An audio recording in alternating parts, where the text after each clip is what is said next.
നമ്മൾ എത്ര വലിയ നിസ്കാരക്കാരാണെങ്കിലും ശരി, എത്ര വലിയ നോമ്പുകാരാണെങ്കിലും ശരി, ആർക്കാണ് നമ്മുടെ നിസ്കാരം വേണ്ടത്?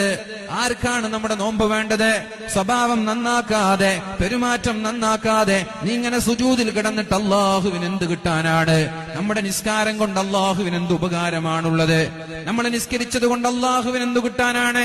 അതുകൊണ്ടാണ് പ്രിയപ്പെട്ടവരെ, അള്ളാഹുവിന്റെ സൃഷ്ടികളോട് മാന്യമായി പെരുമാറണം. അവരെ വെറുപ്പിക്കരുത്, അവരെ ചതിക്കരുത്, അവരെ വേദനിപ്പിക്കരുത് എന്നാണ് നിരന്തരമായി പരിശുദ്ധ ഹബീബും അള്ളാഹുവും നമ്മോട് ഉണർത്തിക്കൊണ്ടേയിരിക്കുന്നത്. ആ ഒരു വിഷയത്തിൽ നമ്മൾ ഫോക്കസ് ചെയ്യുക.